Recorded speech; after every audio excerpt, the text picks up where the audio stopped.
Running out of time again, I guess. I need to talk about something today, guys. And yeah, I mean, I'm getting back to the topic, right? Why there is this analog journal, but I mean, people are not stopping. You know, whenever I'm talking with anyone that I meet in person, they think that freewithtech is about analog journaling and that's it, right? You just abandon the digital methods but that's not the way I am proposing here. Everything I do consists of those 3 steps, as I mentioned also in the previous video. The first of them is reset. So that's where analog journaling comes into play, and I would suggest this to anyone who is struggling with um, being so dependent on the digital, to just strip it off completely for some time, and just feel the freedom of thought that you have when you write on paper. There is no constraint. You are free to express yourself however you want, and no system is telling you what's the format, and just experience this freedom and the silence that comes out of it, which brings a level of intentionality in our life,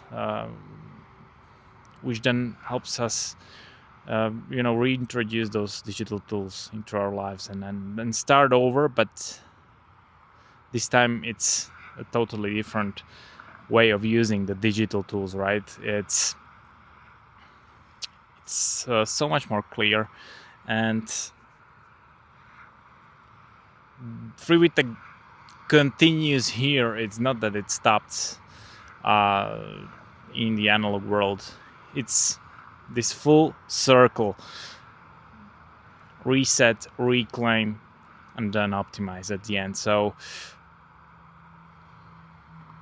once you experience the freedom the paper gives, then, at least it was my case, it was is the very reason I'm building this app that allows me to map my digital toolkit over time and how it evolves. It's really the source of that, of that inspiration to build it is in the freedom of paper. So you start noticing, you start being more sensitive to everything you let into your life. Basically, every tool you are using is there for a reason, right? But that may change over time. Your level of understanding changes as well, and this is why there is space for a transition, right? You can change one digital tool for the other, because it stopped serving all of your needs, and you have some other needs now. And this is the freedom that has its roots in the analog world for me, which represents some kind of a foundational system which evolves with me, and that I can build on top of, right? It's a solid foundation I can rely on.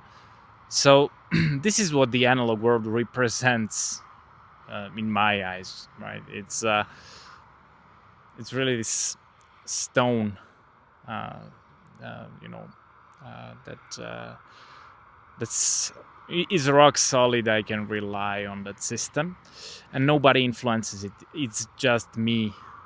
I just write on paper, and if I don't write, I just don't, right? It's completely in my control, and this is the quality that you want to bring into the digital. After some time, after reintroducing the digital tools, I've started to realize that there are certain services that are taking the control from me. I'm not the one who is controlling my data, and there is not the best privacy going with these tools. I mean, it's most default apps nowadays, right? Uh,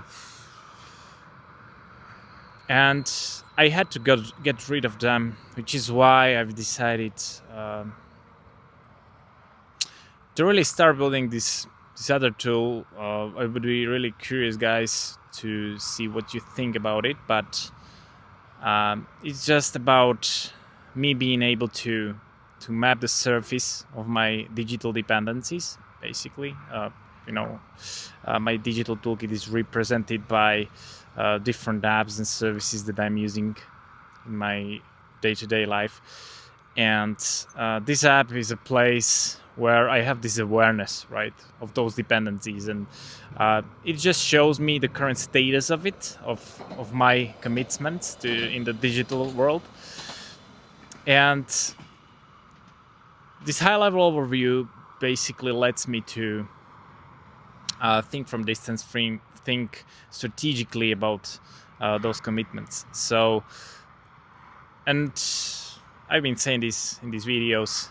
I've been migrating some tools, from one app to the other, and this is just the reflection of the new values I have and that I want to talk about here in these videos and share them with you. And I guess I'm just interested what you think about this, because I'll be posting a bit more content about this app in the near future. So if you wanna hear more about it, just stay tuned and I'll definitely talk more about it. But managing digital dependencies, that's the topic, right? Well, once you are at that point in the optimize, which is third phase of the transformation from slavery to freedom, then you start thinking about privacy and control, and just noticing the differences between various services that are available for us to use, right? And this is some kind of a strategic implementation, I would say, but it's kind of a high level. Maybe it's a bit not so sure about what I think at this point, but I'll make sure to make it a bit more clear in the upcoming videos, because I've been investing a lot of time into the topic, and I thought, because why not talk about it when I think about it all the time right now. So this was another sunset, and I love it. So hope you love it too. I wish you a great evening, and I'll see you next week. Ciao, guys.